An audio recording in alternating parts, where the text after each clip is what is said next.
Bom dia a todos. Vamos a mais uma manhã de reflexão, de meditação, tendo como base a obra de Joana de Ângeles, Autodescobrimento, uma busca interior. Esta obra que nós usamos para as nossas conversas aqui no sábado de manhã, na atividade intitulada O Espírito em Foco. Estamos ainda conversando a respeito das insatisfações, né? Esse capítulo fala sobre a insatisfação, que é uma das modalidades de comportamento interior que nós mantemos, que paralisa muito a nossa caminhada, a nossa existência, porque quando nos tornamos insatisfeitos, nós nos tornamos impermeáveis. É como se nós colocássemos uma proteção errônea, é claro, e nenhum recurso nos alcançasse, porque nós estamos protegidos dentro daquilo que nós acreditamos que nós devemos viver, daquilo que nós acreditamos que nós devemos manifestar como pensamento, como sentimento, e acabamos então não permitindo que os recursos que são disponibilizados para nós alcancem a nossa vida, né? Me recordo de uma frase do Emmanuel, numa obra que ele diz assim: muitas criaturas pedem paz, e dizem até, né, como eu queria ter paz. E ele faz a pergunta: queriam mesmo? Porque para ter paz é preciso que a gente tome algumas providências, que nós façamos alguma coisa que nos ajude a entrarmos nessa sintonia de uma vida pacífica, tranquila. Não basta a gente querer como se fosse acontecer uma mágica e que nós fôssemos nos modificar de fora para dentro, né? E não é isso que acontece. Deus age em nós através de nós mesmos, através da nossa própria disposição. A partir do momento que a gente se disponibiliza, então os recursos divinos nos alcançam, alterando sensivelmente a nossa natureza e também a nossa caminhada.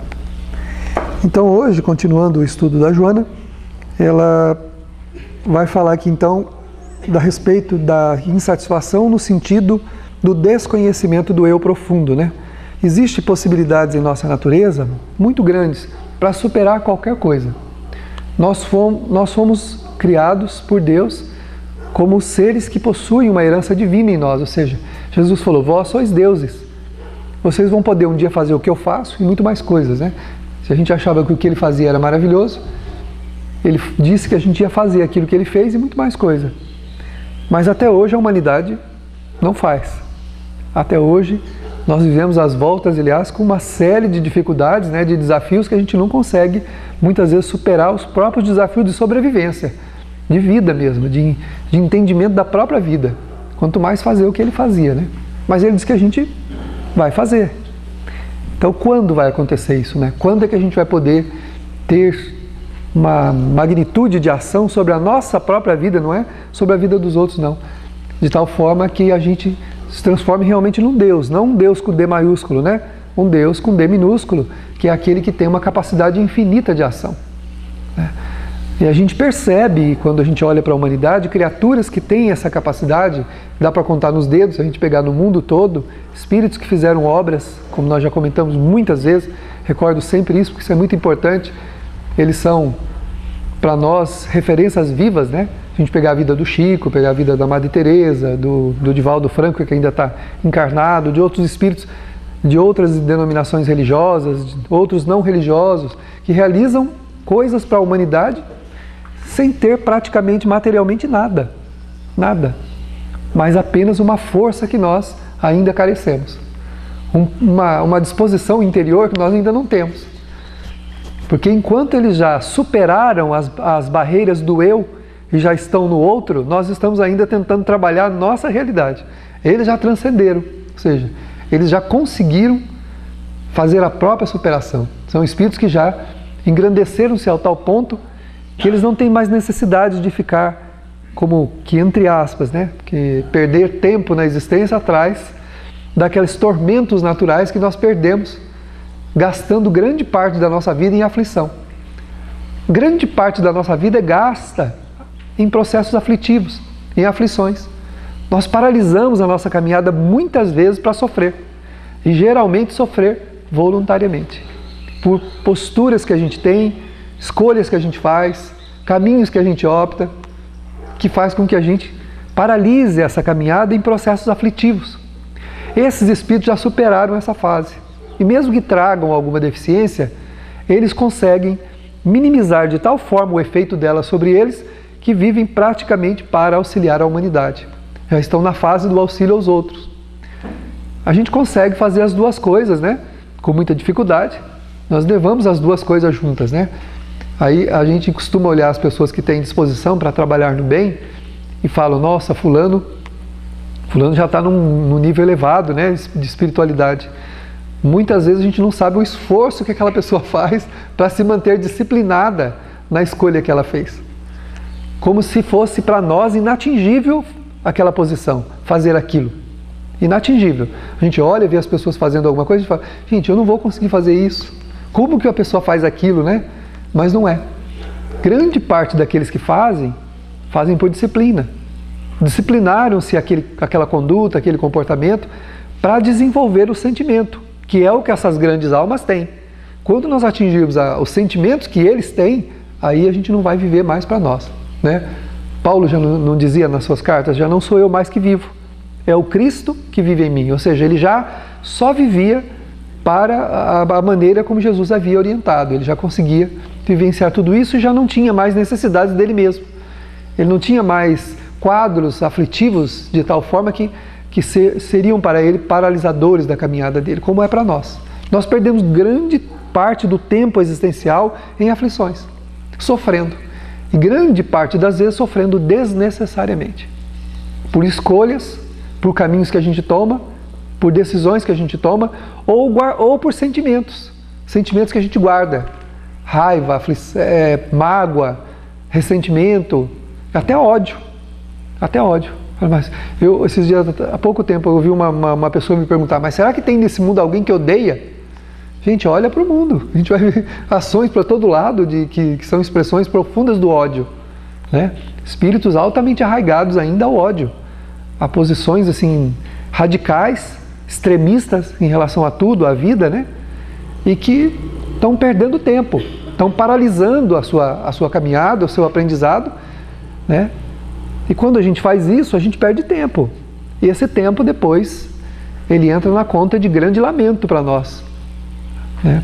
No mundo espiritual nós vamos lamentar esse tempo perdido, que a gente ficou gastando, tendo raiva dos outros, tendo mágoa, tendo ressentimento, sabe, boicotando os outros, fazendo picuinhas, né? Perdendo a oportunidade de conviver com cada um do jeito que cada um é, respeitando o limite de cada um, oferecendo o exemplo como força maior, que é o que essas criaturas fizeram. Eles nunca desejaram mudar o mundo, né? Se a gente pegar o que eles estão fazendo, já contei isso para vocês, uma pessoa procurou uma repórter acompanhando a Madre Teresa, viu as trouxinhas de comida, de coisinhas que ela dava durante todo o dia, e a repórter chegou para ela e falou assim, o que você pensa que você está fazendo? Você está o quê? Distribuindo comida para os pombos? Ou seja, dando migalhas a pombos, né? Porque ela dava coisas muito pequenas. Ela fala, não, eu estou distribuindo o que o meu Senhor me entregou para dar a eles. Eu de mim não estou fazendo nada. Então são espíritos que não têm mais vaidade, não têm mais qualquer tipo de necessidade de glória, de nada. Eles vivem pelo bem que fazem, né? Pelo bem à própria vida e à vida dos outros, que é o que dá sentido à própria vida, né?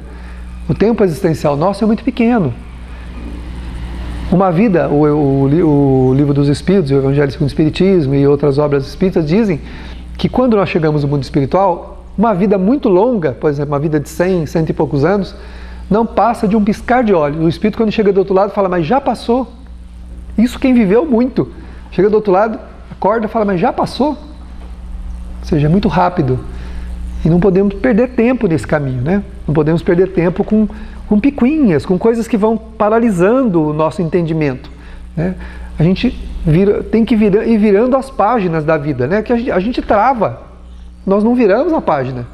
As coisas que aconteceram conosco fazem parte do cortejo do nosso aprendizado, da nossa caminhada. Precisamos virar a página, né? Embora as pessoas convivam conosco, nós não somos responsáveis por elas, nem mesmo pelos filhos, nem mesmo por ninguém. Nós estamos acompanhando o outro, nos acompanhando. Quem está mais na frente ajuda quem está para trás. mas nós não somos responsáveis. Há pais bons que têm filhos ruins, e há pais ruins que têm filhos bons, demonstrando que o Espírito vem com a sua bagagem. Claro que você vai influenciar muito com a sua conduta, com o seu jeito de ser, você vai influenciar muito a vida daquela pessoa que está ao teu lado. Ela pode, observando você, mudar a vida dela, mas porque ela quer. Não é porque eu quero, não é porque nós queremos. Então a gente tem que verificar, suavizar a nossa caminhada, a gente tem que se suavizar mais. A nossa vida é muito pesada, muito pesarosa. A gente enche a cabeça de problemas, de aflições, grande parte delas fruto do nosso orgulho, do nosso egoísmo, da nossa vaidade.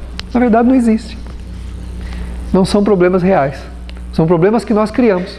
Querer chegar a algum lugar, querer fazer alguma coisa, não poder isso, não poder aquilo, transforma a vida da gente num verdadeiro inferno. Num rosário de lamentações contra Deus, né? Aí voltando àquela definição do Emmanuel, pedir a gente pede, mas raros são aqueles que amam o dever que os trouxe à Terra. Raros de nós amamos o dever que nos trouxe à Terra.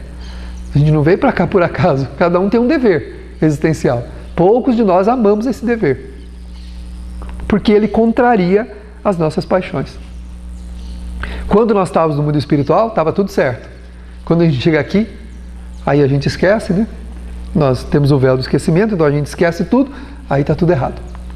Aí as coisas não estão boas, nada está bom, mas por quê? Porque somos viciosos, trazemos uma série de condicionamentos anteriores que impedem a gente de ver com clareza, de amar a tarefa, né? Amar a nossa vida do jeito que ela é.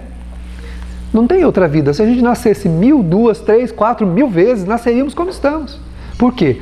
Porque cada um está na existência que precisa, com todos os aparatos, com todas as determinações, com todas as escolhas que seriam para nós móveis de crescimento. Nós escolhemos exatamente a vida como estamos. Então a insatisfação, ela entra como um obstáculo muito grande, impedindo a nossa própria programação. Quando estamos insatisfeitos, o que a gente faz? Nós paralisamos. Aí a gente não está satisfeito com o corpo, não está satisfeito com a família, não está satisfeito com o trabalho, não está satisfeito, né? Tem um trabalha muito e fala, ai meu Deus, que bom quando eu me aposentar. Vive do sonho da aposentadoria. Aí aposenta, reclama, porque agora não tem nada para fazer. Ai, que bom quando eu trabalhava, né? Que porcaria de vida, agora não tem nada para fazer. A gente aposenta, fica velho e morre. Bom, não precisa aposentar para morrer, pode morrer a qualquer momento, né? Desencarnar, a gente pode desencarnar a qualquer momento. Ninguém vai morrer porque aposentou. Mas a gente está sempre com a cabeça fora do lugar onde a gente está. Nós estamos sempre com o nosso sentimento e o nosso pensamento fora do lugar onde a gente está. Sempre em algum lugar. Ah, mas isso é sonho, se não sonhar não vive. Não. Nós não podemos viver de sonhos. Nós temos que ser idealistas. Ter sempre um ideal. Um caminho que a gente quer seguir. Mas sonho não. Porque sonho é utopia. Sonhos são coisas mirabolantes que nós criamos muitas vezes e nos revoltamos contra Deus porque eles não são realizados. Ideal não. Eu tenho um ideal e vou na direção daquele ideal. Vou cumprindo etapas, independente de tempo, de idade, de quando, né? Quantos pais frustrados porque fizeram planificações para os seus filhos, né? Quando casaram, quando se conheceram, vamos ter filhos? Vamos, então nossos filhos vão ser assim, assim, assim, eles vão chegar em tal lugar, nós desejamos isso para eles vão se tornar isso, vão se tornar aquilo, e esqueceram que os seus filhos não são partes de si mesmos, que os nossos filhos são o quê? Espíritos livres, que vêm com a própria história, com a própria caminhada deles, e eles vão fazer da vida deles o que eles quiserem. Até certo ponto a gente conduz depois, acabou. O Espírito vai fazer o que ele achar que ele tem que fazer. E nós só vamos acompanhar, vamos dar o exemplo, né? Claro que você ama teu filho, ama o teu ente querido, seja quem ele for, você vai sofrer se ele escolher um mau caminho. Mas não vai ter o remorso se fez todo o bem que podia para ele se encaminhar, para ele ir para uma direção boa. Então nós nos enchemos de expectativas. Falei dos filhos, mas tem outras, né? Tem em relação ao dinheiro, em relação à profissão, em relação a conquistas materiais, até espirituais, né? Eu conheci uma pessoa há uns 12 anos, mais ou menos uns 12 anos, nós já estávamos aqui nessa casa, uma pessoa que disse assim, faz 20 anos que eu estou na casa espírita estudando, até hoje não sou médium. Mas como assim? Faz 20 anos que eu estou estudando e até hoje não sou médium. Então você está achando que ser médium é fruto do estudo? Estudando você se torna médium? Então essa é a sua aspiração, essa é a tua ambição? Contrário, o médium nasce médium. Ele vai educar a mediunidade se ela existir. Pode, realmente, no estudo, no treinamento, nas reuniões de sustentação, de repente há uma mediunidade aí oculta, né, que não estava ainda na hora, se manifeste.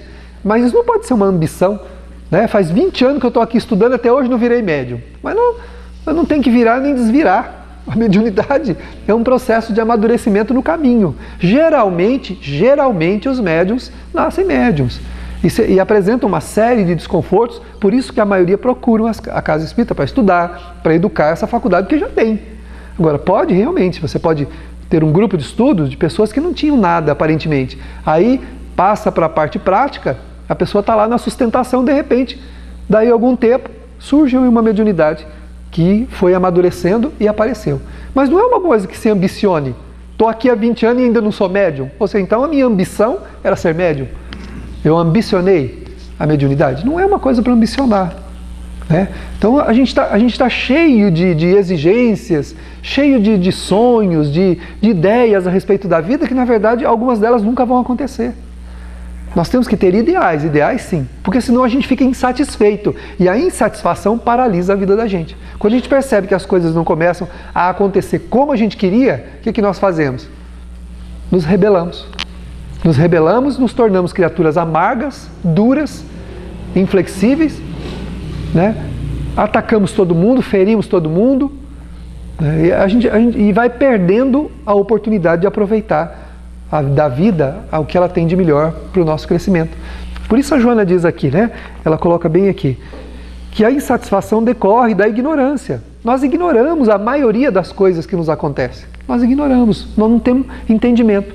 O estudo, nesse sentido, é bom, que ele ajuda a gente a entender a dinâmica da nossa vida e que está tudo certo, né? A gente nasceu onde precisava, está com as pessoas que tinham que estar, na condição que nos foi permitida, que nos foi apropriada, que geralmente essa programação foi feita por nós mesmos, está tudo bem, está tudo tranquilo, conhecendo as realidades eternas, sabendo da eternidade do Espírito, que nós não vamos morrer nunca, que a gente vai deixar o corpo a qualquer momento, mas a vida vai prosseguir, a gente começa a criar outros tipos de necessidades, muito diferentes daquela de que alguém que acredita que a vida inicia na barriga da mãe, né, no ventre materno, e termina ali no túmulo. É diferente. Quem acredita na eternidade do Espírito, da alma, e não num tempo curto que nós ficamos aqui, vai entender que cada coisa tem o seu tempo para acontecer. E que nós faremos pela nossa vida tudo o que nos for possível. E aquilo que não chegar até nós, porque não havia necessidade, não podia, nós não tivemos a permissão de ter. E outros impositivos aí que nós não vamos entrar em detalhe agora, né? Mas ignorar faz parte. Então, geralmente o desconhecimento da gente mesmo, das nossas próprias possibilidades, né? A gente tem potenciais e também tem defeitos de comportamento íntimo que nós temos que corrigir, né? A gente precisa corrigir a nossa ótica, a nossa visão da vida, mas para isso tem que mergulhar, tem que verificar quais são os pensamentos que cotidianamente passam pela nossa cabeça. O que passa pela minha cabeça? O que é predominante na minha cabeça? São ideias otimistas ou são ideias pessimistas? São ideias materialistas ou são ideias altruístas, de desejo de crescer, de fazer o bem, de se melhorar? Quais são as ideias que passam pela nossa cabeça? Estas ideias controlam a nossa vida. Nós criamos um ambiente, uma atmosfera em torno de nós de acordo com aquilo que a gente pensa e sente. Nós projetamos em torno de nós. Tem uma obra do Emmanuel que chama Pensamento e Vida. Aconselho aqueles que desejarem estudar essa obra, mas minuciosamente. Você vai perceber que o teu pensamento é a tua vida, que o teu sentimento é a tua vida, é a minha vida, que o meu pensamento é a minha vida. Nós nos movimentamos dentro do ambiente que o nosso pensamento e o nosso sentimento cria. Porque o que é o pensamento e o sentimento? É o espírito em movimento. Ou nós achamos que a alma está encerrada no corpo como um contorcionista dentro de uma caixa fechada. Não é assim. O espírito preside a vida no corpo, mas não está encerrado nele como um pássaro numa gaiola ou um contorcionista dentro de uma caixa pequena, Não é isso. A alma, ela tem abrangências e poderes infinitos. Nós podemos vibrar de tal forma que a gente, em pouco tempo, mude completamente a vida da gente, se a gente quiser. Se a gente quiser. O Divaldo, nessa última palestra dele em Rio Preto, ele falou que ele tem 80 anos e está perfeitamente saudável. Me sinto perfeitamente saudável. Porque há anos atrás, numa conferência no Rio de Janeiro, nós estávamos juntos e ele disse assim, os médicos olhavam os meus exames e diziam que eu estava doente. E eu dizia, eu não estou doente. O senhor está. Tem algumas coisas aqui indicando que o senhor está doente. Eu não estou doente. Fizeram várias biópsias nele num momento lá e ele chegou uma hora e falou assim, ó, para, vocês não vão encontrar nada, eu não estou doente, eu estou saudável. Por que o senhor acha que o senhor é saudável? Porque eu decidi que eu quero ser saudável. Eu sou saudável.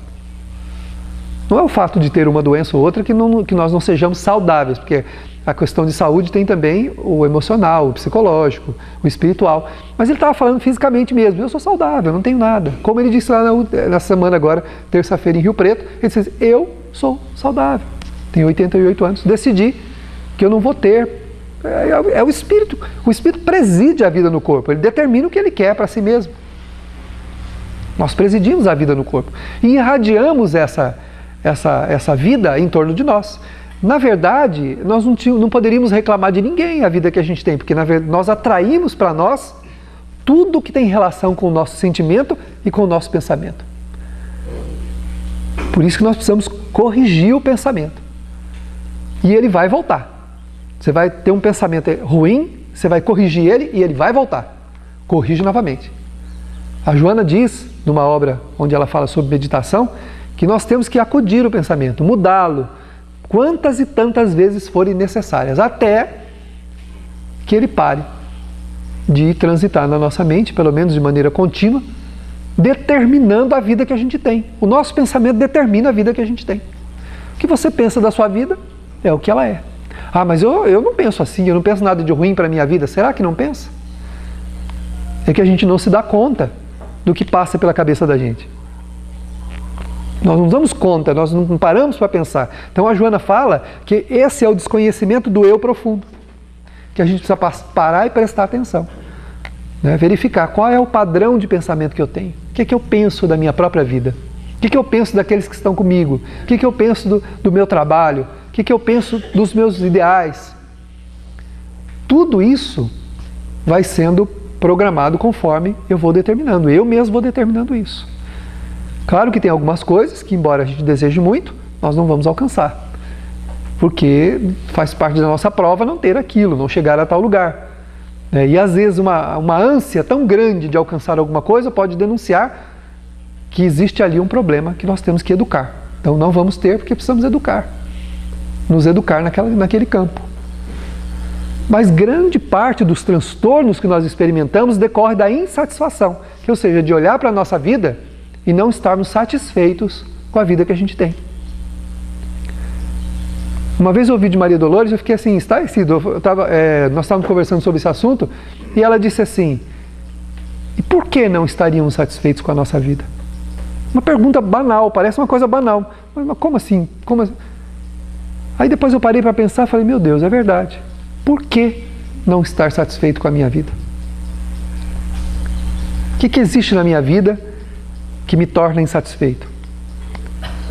Aí a gente vai percebendo, então, que existem os componentes morais, né, que vão criando exigências na alma da gente, controlando o pensamento, controlando o nosso sentimento, que são as nossas paixões, arraigadas, bem estruturadas, que nós trazemos de vidas passadas, e que existe que estabelece um domínio sobre nós, que nós temos que mudar o pensamento a respeito disso. Fala, não, a minha vida não é uma porcaria não, eu tenho problemas, tenho dificuldades, tenho desafios, até acredito que os meus desafios sejam maiores do que os dos outros, mas na verdade não são, mas eu até acredito nisso, que os meus desafios íntimos são maiores do que os outros, mas não são. Acontece uma coisa muito interessante, as pessoas, quando nós olhamos para as pessoas, nós só vemos a aparência, a gente não sabe o que cada um está administrando, o que cada pessoa está lutando dentro dela mesma, para conseguir manter a sua vida equilibrada, manter a sua vida num caminho. Nós não temos ideia das lutas íntimas que cada um faz para ir vencendo os teus desafios. Parece que a vida dos outros é sempre mais fácil que a vida da gente, entendeu? Ah, se eu tivesse a disposição que o fulano tem, nossa, eu seria 1000 vezes mais feliz. Ai, que inveja que eu tenho da tua disposição, né? Eu estava subindo com a minha mãe outro dia ali perto do correio e uma amiga da minha mãe descendo falou isso para ela. Ai, dona Lourdes, que disposição que a senhora tem. Coitada, mal sabe ela que a minha mãe ela tem uma prótese no joelho, ela tem dificuldades de coluna, ela tem uma série de coisas, mas se ela precisar sair da casa dela e ir lá no outro lado da cidade fazer alguma coisa, ela vai, ela não reclama, não fala nada, faz o que ela tem que fazer e volta. Eu não posso nem pensar perto dela, porque se eu pensar, ela vai lá e faz o que eu preciso. Sempre disponível. Então alguém olha para ela na fachada e fala assim, nossa, queria ter a disposição da senhora, mas não sabe o esforço íntimo que ela faz para realizar as coisas que ela tem que realizar. Então é a nossa ilusão. A nossa ilusão é a de achar que a vida dos outros sempre é mais fácil que a vida da gente. Mas diz a benfeitora e também diz as entidades venerandas nas obras que a gente não ficaria um dia na vida de quem quer que seja. Um dia. Nós pudéssemos nos transferir para a vida de alguém, a gente voltaria correndo para a nossa. Rapidinho. Porque os desafios de cada um são de acordo com a capacidade íntima de administrá-los. Cada espírito tem um potencial íntimo de administração dos seus próprios problemas. E está no Evangelho segundo o Espiritismo que Deus não dá a ninguém fardos maiores do que pode carregar. E são diferentes os fardos. Cada um tem o seu. O que para mim parece simples, para o outro é uma montanha que ele não consegue subir, não consegue passar. Você está chorando por isso?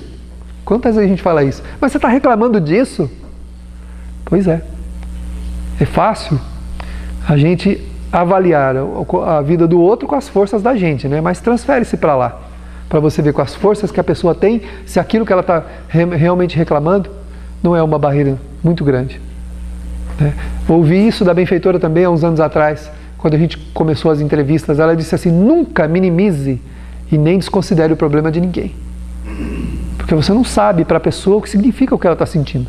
Só entrando dentro dela, para saber o que significa o que ela está sentindo.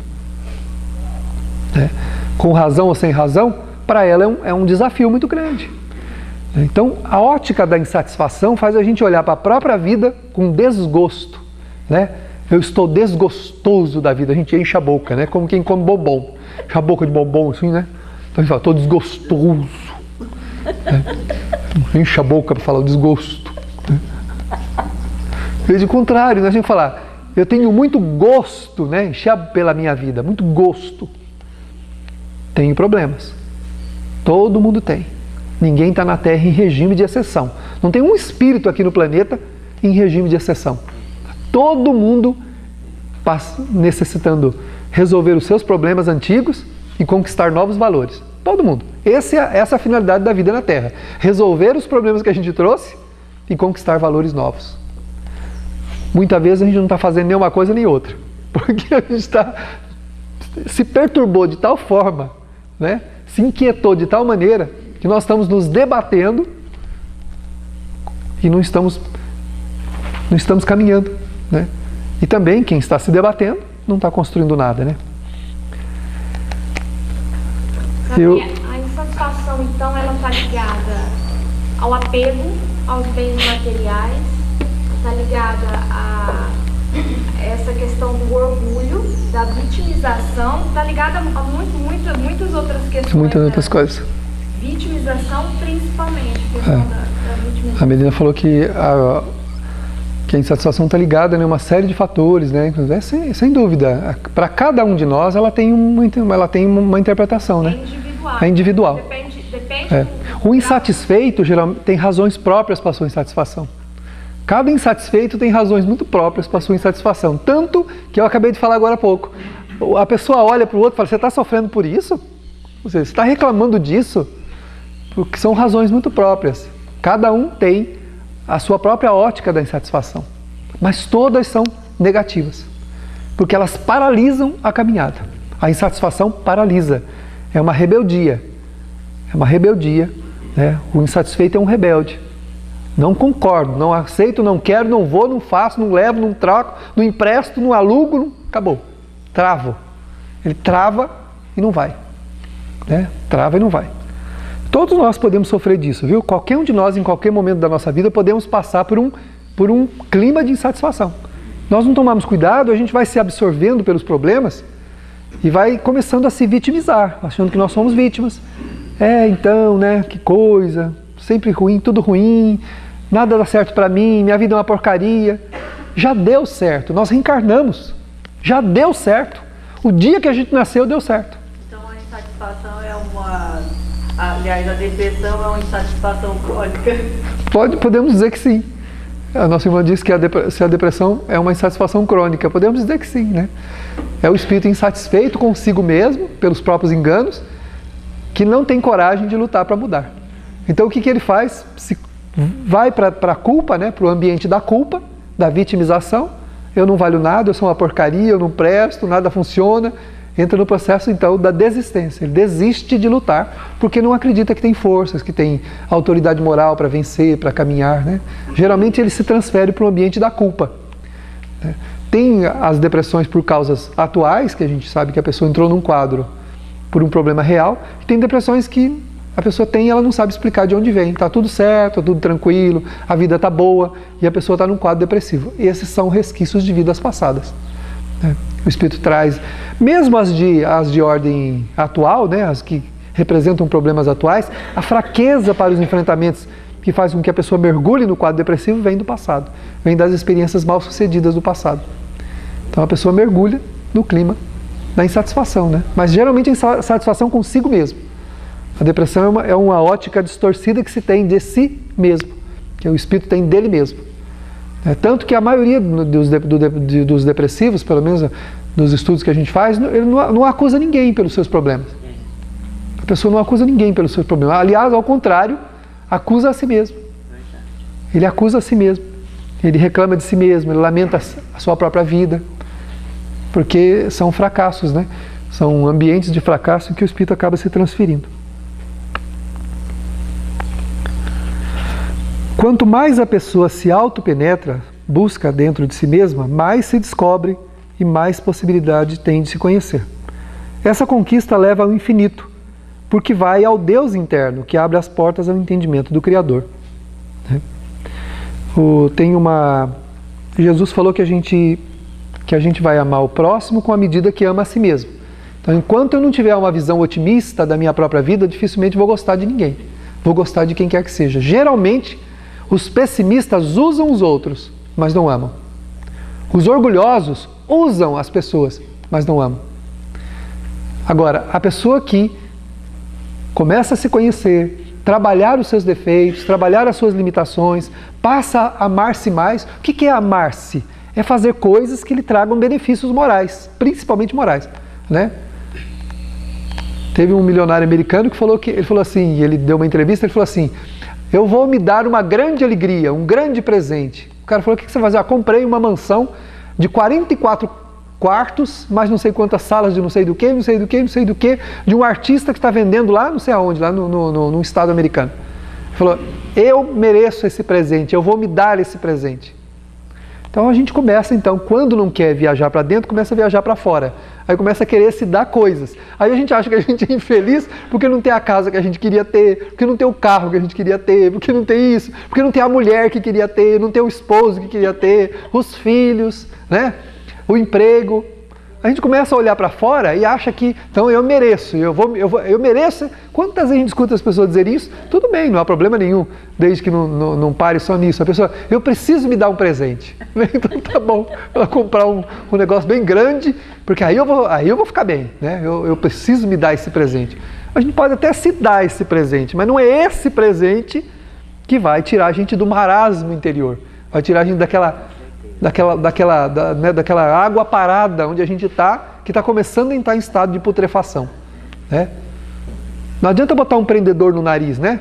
O mau cheiro começa a surgir intimamente, a gente vai lá e bota um prendedor no nariz. Não adianta, precisa localizar a fonte. Onde que está essa água represada, parada, apodrecida? Eu tenho que dar um jeito nela, drenar ela, né? Eu tenho que drenar. Então é o que a Joana coloca aqui, né? Ela coloca: a gente começa a se descobrir, né? À medida que você vai observando, vai percebendo o que você tem de valores, de potencial íntimo, você vai percebendo que que você é um Deus, com D minúsculo, é claro, um Deus, que pode fazer muito mais pela sua vida do que você está fazendo, do que eu estou fazendo. Posso fazer muito mais pela minha vida do que eu estou fazendo. Mas a gente prefere o lamento, né? A reclamação. E esse lamento acaba jogando a gente num quadro muito ruim. Então, eu estava falando, né, que Jesus colocou como medida para amar os outros o amor que a gente deve ter pela gente mesmo, né? O dar-se presentes é muito bom, mas é o maior presente que a gente pode dar a si mesmo é o da autoconsciência, ter consciência de quem se é e trabalhar pela melhoria todos os dias. Essa é a proposta da doutrina espírita. Quem é o verdadeiro cristão ou o verdadeiro espírita? Aquele que todo dia faz grandes esforços para domar suas más tendências. Isso traz paz e felicidade. O resto traz conforto. É confortável viver num ambiente gostoso, numa casa boa, num carro bom, do lado de pessoas que amam a gente, que joga tapete vermelho para a gente passar, que vem junto com um cachinho de uva, né, andando, quer uva, meu filho, quer, é bom, é confortável isso, né? Que faz coisas maravilhosas para a gente. Isso é bom por um tempo, é confortável. Mas a única coisa que nos dá prazer de viver é ser melhor.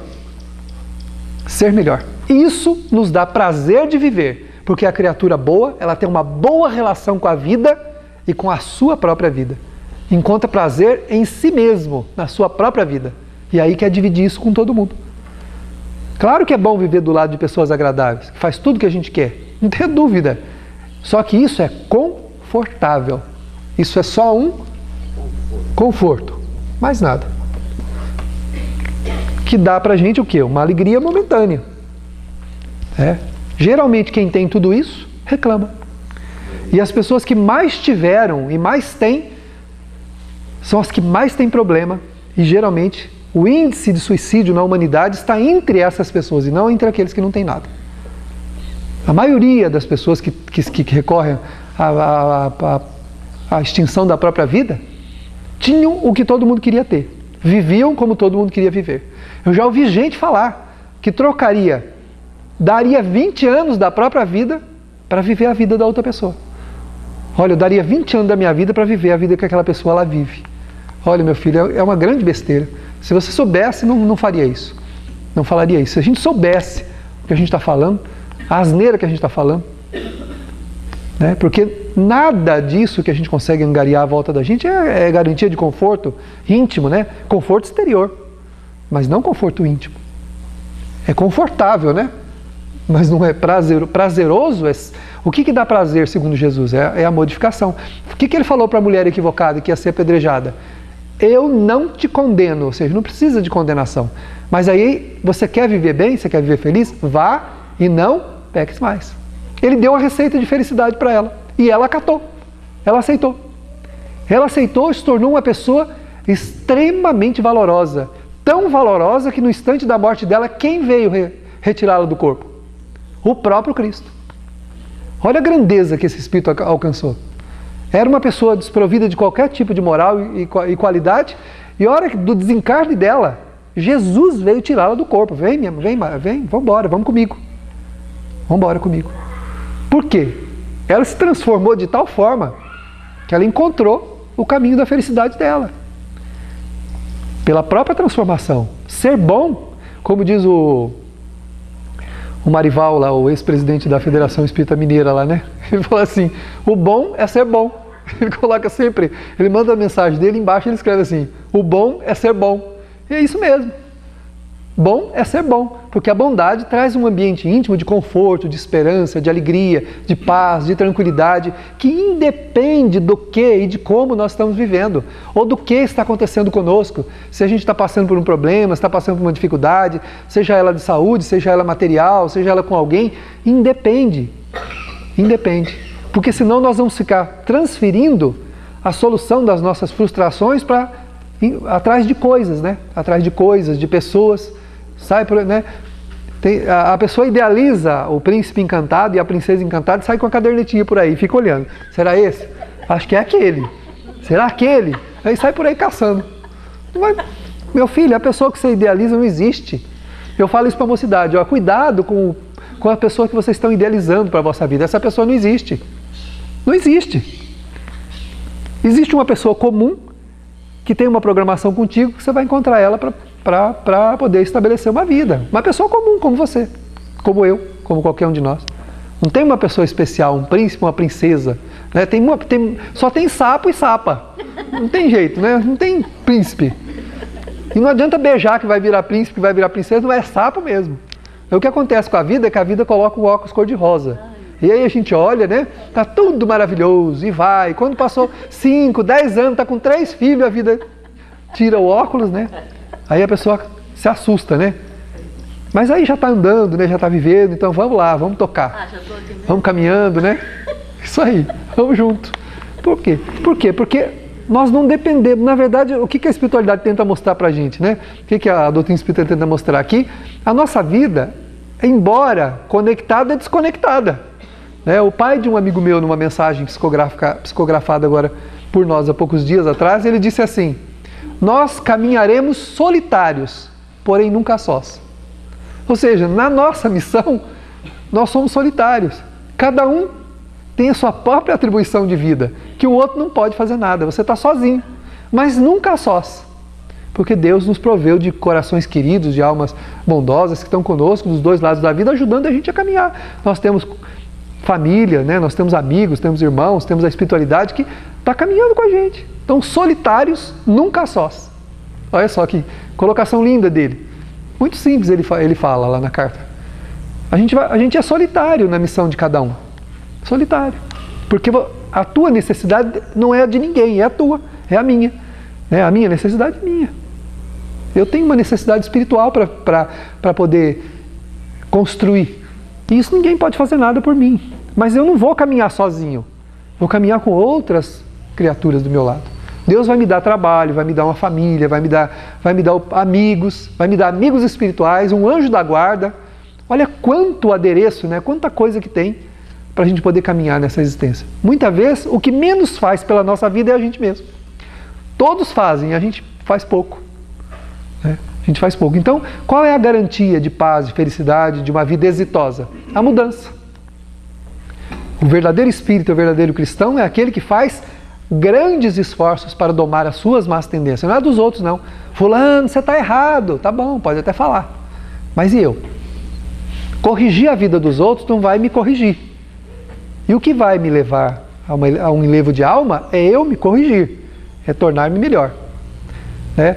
O Emmanuel fala que dos que reclamam para Deus da sua vida, poucos aceitam ou querem a companhia de Jesus e dos seus e da indicação dos sentimentos que ele propõe, que é a transformação íntima, que é a única coisa que vai mudar a nossa vida para sempre. Quando a gente corrigir um defeito, isso vai mudar a nossa vida para sempre. Nunca mais a gente vai ser a mesma pessoa. Nunca mais. Um defeito que a gente corrigir, né? Uma mazela que a gente conseguir amenizar, diminuir o peso dela, um conceito, uma visão das coisas, vai mudar muita coisa na nossa vida. Mas isso, né? Você ia falar, Armando? Pode falar. Muitas vezes, esse presente que nós queremos nos dar, né? Na verdade, está pondo momentaneamente, está encobrindo a insatisfação. Momentaneamente. Quando a gente volta, porque você se acostuma com as coisas. Sim. Depois passa aquilo, a insatisfação é recorrente, volta. O Armando está falando que a gente se dá o presente, depois passa aquele, né, passa o entusiasmo, tudo, e a gente volta a sentir remendo novo em roupa velha, né? Não tem jeito, né? Ou seja, vai acabar rasgando de novo, porque o que tem que renovar é a roupa, não é o remendo, pôr remendo, né? E é verdade, né? O que nós falamos aqui atrás, né? A gente quer mudar de casamento, quer mudar de família, quer mudar de filho, quer mudar de emprego, quer mudar de cidade. Até pode, não é problema. Só que, o que adianta? Se eu não mudar, quem é que vai para essa realidade nova? Eu mesmo. Não dá para deixar um bilhete, né? Fui. E eu me deixo para trás e vou embora. Deixo um bilhete lá, fui. Onde eu vou junto. Não tem jeito. Então a mudança é por dentro. Aí a gente vai estar bem em qualquer lugar. A hora que a gente adquirir essa satisfação íntima, né, de viver, que é uma coisa que nós não temos, ter satisfação, acordar de manhã e falar: muito obrigado, meu Deus, pela minha vida. Que bom que eu estou aqui. Que bom que eu estou encarnado, que bom que o Senhor me deu essa... A hora que nós atingirmos esse sentimento, a gente não vai querer mudar nada. Aí a gente vai olhar para as coisas que a gente tem, para a vida, para as coisas e vai falar assim, que coisa maravilhosa que é a minha vida. Né? Claro que não está vetado a ninguém melhorar a vida que tem, sem dúvida. Mas não vai ficar insatisfeito com a vida que tem. Né? Não vai ficar insatisfeito. Não vai desejar o que é dos outros, não vai ficar focado nas coisas dos outros. O Divaldo conta num vídeo que ele tinha uma amiga, e ele tinha uma coleção, só resumindo, ele tinha uma coleção de flores, que ele adorava, e ele ganhou de uma amiga dele uma coleção de uma flor que só podia viver no frio, lá não sei de onde, lá de um país lá. Aí ele acondicionou essa flor, colocou gelo nela e tudo, e ficava namorando essa flor todo dia lá. E ele sabia que ele tinha uma amiga que tinha uma coleção de flor também, igualzinha dele. E ele falou assim, agora eu vou matar ela de inveja, né? Vou trazer ela aqui para ver a minha flor nova. E trouxe, marcou um café com ela, trouxe lá. Aí ela chegou, estou resumindo tudo. Ela olhou e falou assim, Divaldo, que coisa linda, não sei o que, tal.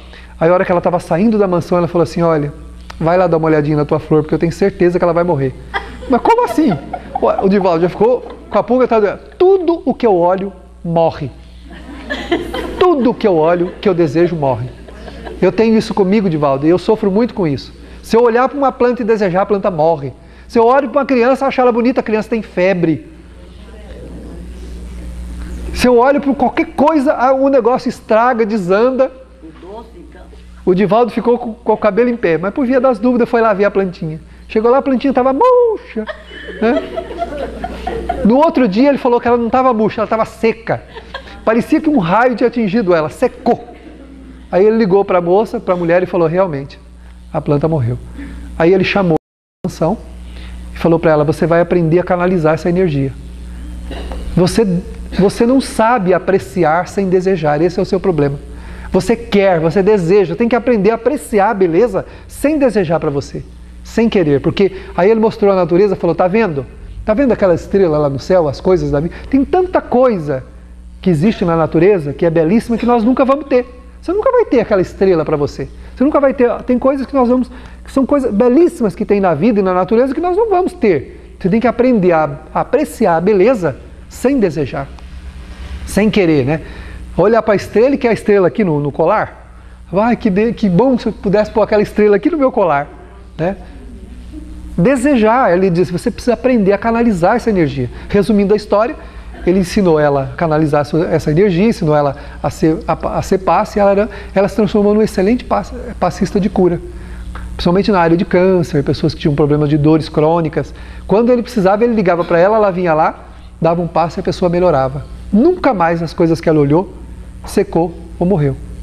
Ela aprendeu a canalizar, ou seja, a não desejar as coisas, né? A não querer nada, além de admirar e de achar bonito. Porque que ele falou, sabe por que você seca? Porque você quer para você.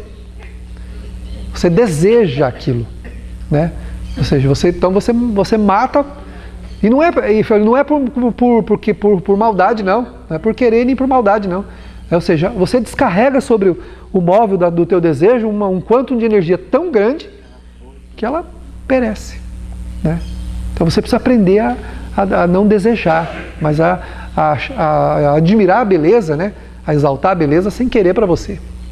Que é o nosso grande problema, né? A gente inveja tudo, a gente quer tudo, a gente acha que se a gente tivesse isso, aquilo, a gente era mais feliz do que a gente é. Nós não vamos ser mais felizes do que a gente é estando num lugar diferente do lugar que a gente está. Mas estando num estado de alma diferente do que a gente está, aí sim. Então a mudança é por dentro, não é por fora. Então a partir do momento que eu passo a construir um estado de alma diferente desse que eu tenho, aí eu vou estar feliz. Vou estar feliz. E a gente vai caminhando, né? E vai aprendendo o que de melhor tem na existência, que depende só da gente. A psicologia da religião começa na análise dos recursos de cada um. Sua fé, sua dedicação, seus interesses espirituais, suas buscas e fugas, seus medos, conflitos. Então a gente precisa passar a se avaliar, né? Porque viver religiosamente, viver sobre os impositivos, sobre os indicativos da religião, é justamente fazer uma análise dos recursos que a gente tem para potencializar o que a gente é e não querer alguma coisa fora do que a gente possui. Querer pode, né? A gente não pode focar nossa atenção nisso e achar que sem isso a gente não é feliz. Na programação da mente, saturando o subconsciente de forças positivas, de legados idealistas, como eu falei, não de ambição, esperanças, de amor, de perdão, de bem, tirando o quê? Todo o resíduo do negativismo, da depreciação, do antagonismo, tudo isso precisa ser eliminado. Aquela visão pessimista que a gente tem da própria vida, a gente tem que acabar com ela. A gente se condena sozinho. Nós estabelecemos um tribunal e damos a sentença. Minha vida é uma porcaria e eu não presto. Está lavrada a sentença. Já determinei, minha vida é uma porcaria e eu não presto. Pronto. Já lavrei a sentença. Então isso a gente precisa acabar. Mas ao contrário, fazer análises positivas da gente mesmo, né? E trabalhar para iluminar esse interior da gente com uma visão otimista da vida e fazendo atividades, fazendo coisas que vão nos dando suporte para a gente enxergar a vida de uma maneira melhor. No Samaritano da semana passada, uma pessoa foi fazer uma visita, depois no final falou, depois de visitar um dos nossos visitados, disse assim: nunca mais vou reclamar da minha vida. Ou seja, a pessoa viu que a vida da gente é boa, é uma vida boa, uma vida... Claro, né? Problemas todos temos, são desafios. Cada um de nós trouxe um desafio. E a gente sofre geralmente naquilo que precisa mudar. Porque onde a gente mudou, a gente não sofre. Onde a gente mudou, a gente não tem pesar nenhum, mas onde a gente não mudou, a gente sofre. Do que a gente reclama na vida? Onde a gente não mudou.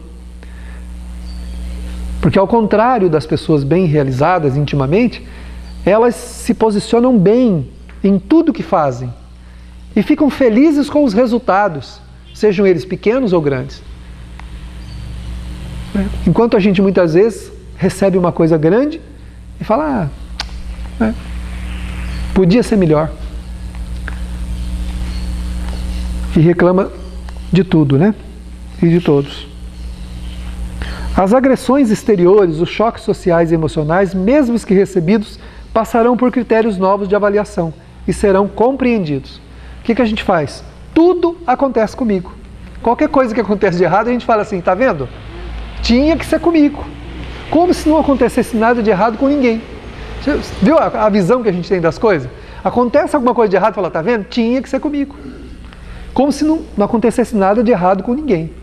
Acontece sim.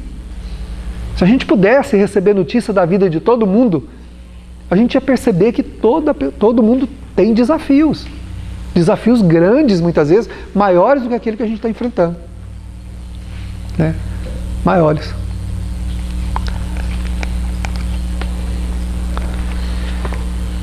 A mente, desacostumada aos novos compromissos, expressará lapsos, reavivará fixações. Nós vamos ter que ter cuidado, porque sempre que a gente quiser mudar, nós vamos trazer de volta sempre os pesares. Vai voltar, vai voltar, vai voltar. Porque a nossa mente está viciada, e não é um vício de hoje, é um vício de séculos. De séculos, coisas que a gente vem trazendo. Essa visão que a gente tem da própria vida, essa visão que a gente tem hoje, é uma visão antiga, não é nova. Ninguém adquiriu a visão que tem da própria vida hoje, agora. Essa visão é antiga. Então a nossa mente, quando a gente quer mudar, ela volta sempre no que ela está acostumada. Sempre no que ela está acostumada. Ela quer voltar àquele caminho anterior. Então isso é um cuidado que a gente precisa ter. Não, agora, se a gente mudar isso, né, então, não abastecida pela mesma vibração do pensamento anterior, se lhes desabituará, imprimindo novas ordens recebidas, ampliando a área de entendimento. Então a gente tem que desabituar a mente, porque a mente não é atual, a nossa mente ela é o ambiente do espírito, então ela vem conosco de longa data. Nós temos que desabituar, mudar o jeito de pensar, né? Eu estava até esses dias atrás, agora há pouco tempo lá, meu pai estava fazendo uns comentários lá, tudo, e na hora do almoço, minha mãe ela vai se corrigindo, né? Ela vai estudando a doutrina, ela começa a mudar. E meu pai gosta de assistir aquelas porcariadas na televisão, aqueles noticiário que, olha, só por Deus. Aí na hora da refeição ele começa a querer comentar aquilo. E esse dia minha mãe ficou brava com ele e falou assim, mas o que você tem que ficar falando essas porcarias, essas coisas? Aí, a hora que ele escutou ela com o olho arregalado, e terminou a fazer, e a gente vai conversar do quê? E a gente vai conversar do quê? Ora, mas é claro, a gente não dá o que não tem. Ele está encharcado daquelas notícias, é lógico que ele só tem isso para conversar mesmo, né? É por isso, exatamente. Ele tem razão. A gente vai conversar do quê? Do que a gente está habituado. Com certeza. É o que ela fala aqui. Se a gente traz a mente habituada, mudar é difícil. A gente vai ter que encontrar outras perspectivas, sair dessa fixação de olhar a vida pela ótica negativa, que tudo é ruim, que nós somos vítimas, que só tudo dá errado com a gente, né? Ah, comigo dá tudo errado. Gente, não é verdade isso. É um grande engano. Tudo dá errado, não é tudo. Dá uma olhada para trás, você vai ver vida de gente que dá muito mais errado que a nossa. Tem gente, coitado, que a pessoa rasteja, que dá muito mais errado que a gente. E tem um outro que dá mais errado que a dele ainda. Eu vi uma cena numa página da internet que eu passei ela rápido, porque aquilo me deu uma agonia de ver aquilo, um desespero. Eu vi eles mostram um cara comendo um sanduíche, uma pessoa numa grande cidade, um mendigo encostado num muro de construção, comendo um sanduíche, todo desgranhento, né, todo sujo, estava comendo. E em seguida mostra na página um menininho lá daquela região da Etiópia, caminhando, puro osso, é um montinho de osso vivo, com o olho desse tamanho no rosto, tentando chegar onde os urubus estavam comendo uma carniça. Ele gatinhando na direção da carniça, porque não conseguia andar mais. Aquilo dá um nó na alma da gente, você vê um negócio desse. O mendigo está no céu. O mendigo está no céu. Está ali encostado no muro de construção, alguém deu está comendo, aí e ele está gordinho, ele está bem rechochudinho. Ou seja, não passa necessidade não, come uma coisa aqui, come outra ali, um tem piedade aqui, dá lá, o outro dá lá. Então a gente acha a condição do mendigo miserável, tem pior do que ele.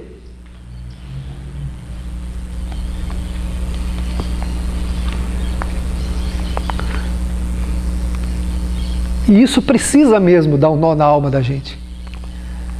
A gente precisa, segundo os Espíritos nos ensinam, a gente tem que tomar horror ao mal, horror à indiferença, de olhar para a vida e para as coisas e achar que só os nossos problemas são importantes, e ter um olhar pessimista sobre a própria vida enquanto temos uma humanidade que necessita do nosso esforço, da nossa atenção, do nosso carinho, do nosso amor. Ninguém vai ser feliz olhando só para si mesmo, mas auxiliando o seu semelhante de alguma maneira, agradecendo a vida que tem, valorizando os esforços de cada dia, porque há aqueles que querem se esforçar e não podem. Quantos jazem num catre de dor, atormentados e aflitos, por problemas físicos ou espirituais, que desejam caminhar e não podem, que desejam fazer alguma coisa e não conseguem. E nós podemos. E nos autorizamos a ter uma vida, um olhar pessimista e negativo a respeito da própria vida.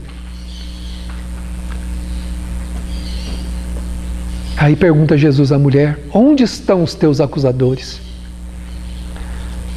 Jesus provocou uma reflexão profunda naqueles homens, como deseja provocar em nós. Onde estão os nossos acusadores?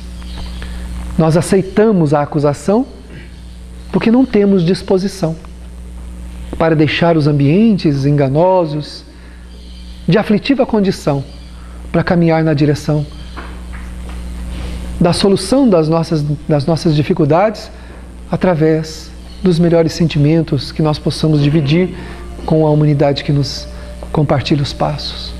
É preciso que tomemos horror ao mal, mas não acusando o mundo e olhando para a vida de uma maneira pessimista e negativa, como se a terra fosse um triste vale de lágrimas. Pode até ser um vale de lágrimas, mas é um colo de mãe que nos abriga na condição de filhos necessitados, que precisam adormecer para as realidades enganosas e acordar para as realidades eternas e belas que a existência nos propõe. Cada um deve e precisa fazer pela sua própria vida todos os esforços possíveis para torná-la uma vida melhor. Não transfiramos a culpa de nossos fracassos, tristezas e dissabores para quem quer que seja. Observemos no coração que este é um tempo de renovação. Há luz no caminho, porque Ele veio, e não estamos mais a sós. Podemos contar com o seu infinito amor nessa estrada de necessária solução, que exigem de nós a verdadeira transformação, para que possamos emergir dos nossos quadros de dor. Blandem os sinos do Natal. Aproximam-se o momento em que a humanidade solidariza-se amorosamente, abrindo tréguas no ódio, no ressentimento e na mágoa, para que o Espírito amoroso do Cristo instale-se em todos os lares, em todas as construções, sobretudo em todos os corações. Não permitamos que Ele fique apenas nas conjecturas, nos desejos, mas vamos materializar a presença de Jesus em nossa própria vida, sendo otimistas, agradecendo a Deus a oportunidade. Afinal, Ele é o governador espiritual da terra. Ele nos aceitou na condição de transeuntes estropiados, endividados, encarcerados nas grades férreas do crime, desejando a própria libertação. Aproveitemos o seu convite amoroso para ouvir-lhes os conselhos. Amai-vos, disse Ele. Este é o momento em que devemos buscar este sublime amor que há de nos transformar. Ouçamos a voz veneranda e bela do Senhor, enquanto os sinos soarem, ecoando a longínquas distâncias, anunciando que simbolicamente, mais uma vez, Ele está nascendo no cenário humano, desejando que se extinguam as guerras, os conflitos, as lutas entre povos e criaturas. Mas, sobretudo, desejamos que se extinguam as lutas odientas, depreciativas e negativas que se estabelecem dentro de cada coração. Louvado seja nosso Senhor Jesus Cristo.